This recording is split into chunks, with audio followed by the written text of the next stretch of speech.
शुक्ला जी, रवि जी, ये त्रयी हमारे समक्ष उपस्थित है। मैं ये तालियों की आवश्यकता कवि सम्मेलन में किस लिए पड़ती, केवल इतना निवेदन करूंगा कि सीधे सीधे कवियों को आपके बीच में आमंत्रित करूंगा। हमारे एक मित्र हैं यशदीप कौशिक हरियाणा के, वो कहते हैं कि जिस प्रकार से गीत को संगीत की, गुरमीत को हनीप्रीत की, सपेरे को भीम की, जलोटा को जसलीन की, कोविड पॉजिटिव को क्वारंटीन की, बच्चों को संस्कार की, व्यापारी को बाजार की, बिहार को लालू की, समोसे को आलू की, फेसबुक पर लाइक की, सैलरी में हाइक की, वो मोदी को बढ़ाई की, बीवी को कमाई की, फूल को माली की, फूल को डाली की, बाप को माली की जरूरत पड़ती है। उसी तरह कवि सम्मेलन में कवियों को सुनने के लिए श्रोताओं की ताली की जरूरत है।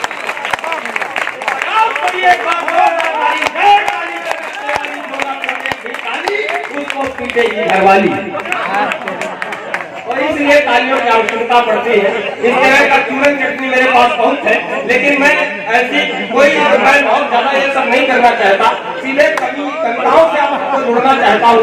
और आइए जिस तरह से हम हिंदी काव्य साहित्य के इतिहास पर दृष्टि डालें तो हमारे काव्य का प्रारंभ भी गाथा काल से होता है। उसी तरह ओजस और तेजस की कविताओं से आज के कवि सम्मेलन का शुभारंभ करना चाहता हूँ। उसके लिए आपके पड़ोसी जनपद से सुल्तानपुर की धरती, जो त्रिलोचन की धरती है, जो पंडित राम नरेश त्रिपाठी की धरती है, जिन्होंने कहीं पर कहा कि सच्चा प्रेम वही है जिसकी तृप्ति आत्मबल पर हो निर्भर, त्याग बिना निष्प्राण प्रेम है करो प्रेम पर प्राण निछावर। तो उस भावना को अपनी कविताओं के माध्यम से बलवती और फलवती करने वाला अल्पजीवी साधना का एक दीर्घजीवीश्वर अभिमन्यु शुक्ल तरंग के रूप में यहाँ उपस्थित है। मैं उन्हें बुलाना चाहता हूँ और उनकी भूमिका में केवल 4 पंक्तियां पढ़ना चाहता हूँ। उनका तेवर किस ढंग का है? अभिमन्यु शुक्ल तरंग उस आग का नाम है जो इस देश की आबादी को, इस देश की आबादी को ठंडक पहुंचाने का मादा अपनी कविताओं के माध्यम से रखता है कि आग इतनी है कि सागर उबाल कर रख दे, आग इतनी है कि सागर उबाल कर रख दे, बात आजादी को पर्वत उछाल कर रख दे, वो है मेरे देश तेरे जख्मों की सौगंध लम्हे, तू जो कह दे तो कलेजा निकाल दे। एक बार जोरदार तालियों से स्वागत करें भाई अभिमन्यु।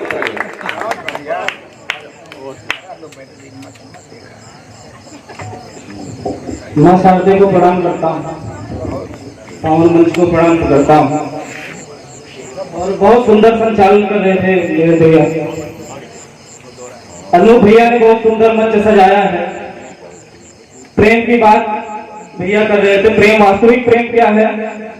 अंजलि भैया सुनिएगा, वास्तविक प्रेम क्या कि प्रेम पराकाष्ठा को हमें सिखलाने हेतु, प्रेम पराकाष्ठा को हमें सिखलाने हेतु मीराबाई हरि की दीवानी बन जाती है, और त्याग की परंपरा को हमें बतला पुत्र बलिदानी बन जाती हैं। पति को बचाने हेतु यमराज से लड़े, पति को बचाने हेतु यमराज से लड़े, सावित्री सतत्व की निशानी बन जाती है, और मोह वाली फांस को छुड़ाने हेतु नारियां शीश काट कर हारी रानी बन जाती हैं। मोह वाली फांस को छुड़ाने हेतु नारियां शीश, 7 फिल्में बनती हैं।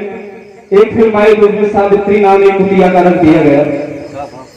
4 पंक्तियां देता हूँ। भैया कह रहे थे कि आप अभिमन्यु भाई हाथ से और क्यों नहीं लिखते हैं, श्रृंगार क्यों नहीं लिखते हैं? 4 पंक्तियां लिखिएगा। मैं हाथ से और श्रृंगार क्यों नहीं लिख पाता हूँ कि तुम लिखो गुलाबी गालों को मैं भारत का जयगान लिखूंगा, तुम लिखो गुलाबी गालों को मैं भारत का जयगान लिखूंगा, तुम लिखो प्रेम के पढ़ने को मैं दर्द हिंदुस्तान लिखूंगा, तुम लिखो प्रेम के पढ़ने को मैं दर्द हिंदुस्तान लिखूंगा, तुम नैनों के बाण लिखो मैं मेवाड़ी तलवार लिखूंगा, तुम अधरों का प्यास लिखो मैं वीरों का एहसास लिखूंगा, तुम हाथ से लिखो श्रृंगार लिखो, तुम हाथ से लिखो श्रृंगार लिखो, मैं तो ना लिख पाऊंगा, तुम अपना धर्म निभाओ मैं अपना धर्म निभाऊंगा, तुम अपना धर्म निभाओ मैं अपना धर्म निभाऊंगा।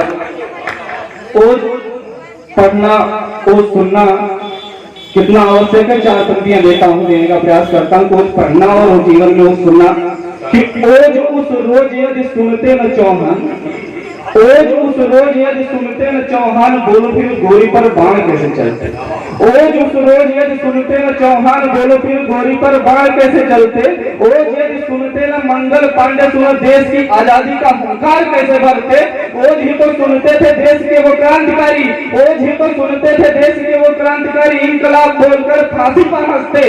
ओज पत्र लिखते न पीथल दीवानों को भारत तलवार पर धार कैसे चढ़ते। ओज यदि लिखते न पीथल दीवानों को भारत तलवार पर। चार पंक्तियों देखिएगा। अभी बैठे हैं हमारे बुजुर्ग लोग, हमने प्रयोग किया है कि नारियों का योगदान बताया गया, बच्चों का योगदान बताया गया, बूढ़ों का हमारे जीवन में क्या योगदान, हमारे संस्कृति में हमारे देश का क्या योगदान है, पंक्तियों से बताने का प्रयास करता हूँ। कि बूढ़े थे जटायु किंतु रावण से युद्ध कर राम के संग निज धाम जोड़ लेते हैं। कि बूढ़े थे जटायु किंतु रावण से युद्ध कर राम के संग निज धाम जोड़ लेते हैं। और बूढ़े जामवंत के मुष्टिका प्रहार से ही असुरों की हड्डी पसलियां तोड़ देते हैं। और बूढ़े थे पितामह जब अस्त्र उठाए तब, बूढ़े थे पितामह जब अस्त्र उठाए तब रणभूमि की दिशा दशा मोड़ देते हैं। और बूढ़े दधीच के हड्डियों के हथियार अभिमानी दानव भी स्वर्ग छोड़ देते हैं। बूढ़े दधीच के हड्डियों के हथियार अभिमानी दानव भी स्वर्ग छोड़ देते हैं।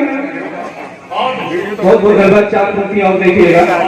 कि सौर शक्ति का प्रतीक हार को बना दे जीत, सौर शक्ति का प्रतीक हार को बना दे जीत, ऐसी वीर नारियों के शान को प्रणाम है।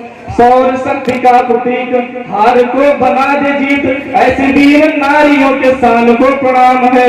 राजनीति में कुशल, युद्ध नीति में सफल और कई कौशलों के ज्ञान को प्रणाम है। सतित्व को बचाने हेतु कूद पड़े अग्नि में, सतित्व को बचाने हेतु कूद पड़े अग्नि में, ऐसी स्वाभिमानियों के आन को प्रणाम है। और पातकी अकबर को जिसने चटाई धूल रानी दुर्गावती बलिदान को प्रणाम है। पातकी अकबर को जिसने चटाई धूल रानी दुर्गावती बलिदान को प्रणाम है। एक पंक्तियां चार पंक्तियां और देखिएगा। कि नारियों के आबरू को बेचता बाजार में जो, ऐसे अकबर को महान कैसे बोल दूं। कि नारियों के आबरू को बेचता बाजार में जो, ऐसे अकबर को महान कैसे बोल दूं। ऐसे कवि शायर जो जिहादियों का साथ दे, उन्हें राष्ट्रभक्त रस खान कैसे बोल दूं। अंकित रतनलाल जैसे कि दोनों को मारे, उन दुष्टों को नादान कैसे बोल दूं। और भाई जान बनकर भाइयों की जान ले, ऐसे पापियों को भाई जान कैसे बोल दूं। ऐसे पाप।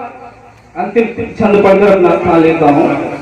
कि मातृभूमि के निमित्त पूर्व में अगाध प्रेम अपनी प्रजा के लिए दिव्य वरदानी की। मातृभूमि के निमित्त पूर्व में अगाध प्रेम अपनी प्रजा के लिए दिव्य वरदानी की। और मुख में लगाम दोनों हाथ तलवार लिए पीठ पे संभाले हुए राज्य के निशानी की। शत्रुओं की कौन कौन बिजुली से गिरती थी, दुश्मनों के रण में उतार रही पानी की। और बैरियों के दांत फटे करके ही दम लिया कोटि कोटि बंदा है झांसी वाली रानी की।